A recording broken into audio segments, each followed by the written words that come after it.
بسم اللہ الرحمن الرحیم۔ قاتل میرا نشاں مٹانے پہ ہے بضد، میں بھی ثنا کی نوک پہ سر چھوڑ آؤں گا۔ میں اپنے ڈوبنے کی علامت کے طور پر دریا میں ایک آدھ بھنور چھوڑ آؤں گا۔ لشکر کریں گے میری دلیری پہ تبصرے، مر کر بھی زندگی کی خبر چھوڑ آؤں گا۔ آج جس موضوع پہ مجھے بات و بحث کا موقع میسر ہوا ہے وہ ہے لشکر کریں گے میری دلیری پہ تبصرے۔ محترم منصفین اور میرے عزیز دوستوں، جذبہ دلیری اور شجاعت انسان کے اندر فطری طور پر پنہاں ہوتا ہے۔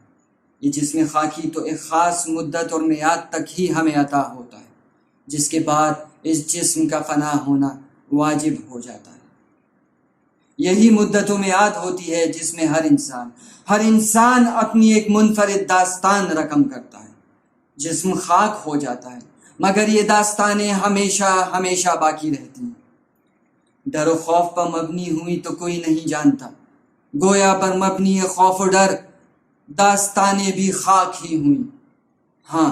ہاں مگر تاریخ اس بات کی شاہد ہے کہ وہ جنہوں نے اپنی داستانوں کو دلیری اور شجاعت کے رنگوں سے بھرا، کہ وہ جو زمانے کے فرعونوں کے سامنے سیسا پلائی ہوئی دیوار بن گئے، کہ وہ جو بے خوف و خطر آتش نمرود میں کود پڑے، تو تاریخ نے ان کی داستانوں کو اپنے سینے پہ سجا لیا اور اپنے ماتھے کا محراب بنا لیا۔ بجلی ہوں نظر کوہ بیاباں پہ ہے میرے لیے شایاں خز و خاشاک نہیں۔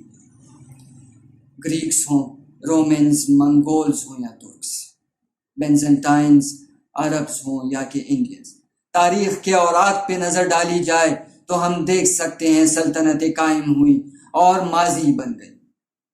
مگر آج بھی اگر میں ذکر کروں کانسٹنٹائن کا، محمد قائد اعظم محمد علی جناح کا، نیلسن منڈیلا، سقراط، گریسو میلی یا اسپارٹنس کا، یا میں محض نام لوں حضرت عمر بن خطاب، حضرت امیر حمزہ، محمد بن قاسم یا میجر عزیز بھٹی شہید کا، یا میں چھیڑ دوں ایک لفظ، بس ایک لفظ کربلا کا، تو آپ کے ذہن و دل میں جو احساس اور جذبات امٹ کر آ جاتے ہیں وہ ہوتے ہیں دلیری اور شجاعت کے جذبات، جو ان عظیم ہستیوں نے اپنے ادوار میں اپنی دلیری سے رقم کی۔ جس دھت سے کوئی مقتل میں گیا وہ شان سلامت رہتی ہے، یہ جان تو آنی جانی ہے، اس جان کی کوئی بات نہیں۔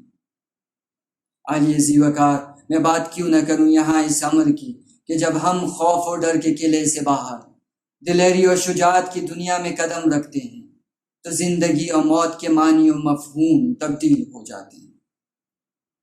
نہ صرف یہ کہ ڈر و خوف باقی نہیں رہتا بلکہ دنیا کے کئی اسرار و رموز ہمارے سامنے کھل کر عیاں ہو جاتے ہیں۔ یہ زندگی تو آنی جانی ہے، جو باقی رہ جاتی ہے وہ ہے ہماری کہانی، ہماری داستان۔ تو رقم کیجئے اس داستان کو اس دلیرانہ انداز سے کہ ہمارے بعد آنے والی نسلیں ہمیں ہمیشہ یاد کریں، ہمارے تبصرے ان کے لبوں پر ہمیشہ رہیں، ہمارے ذکر سے ان کے لب تر ہوں اور ان کی آنکھیں نم ہوں، تو پھر لشکر کریں گے ہماری دلیری پہ تبصرے۔ اور جب بات دلیری اور شجاعت کی ہو تو جوان مردی سے کئی دنوں تک اس بات پر بحث کی جا سکتی ہے، مگر وقت کو ملحوظ خاطر رکھتے ہوئے میں علامہ اقبال کے اس شعر پر اپنی بات کا اختتام کروں گا۔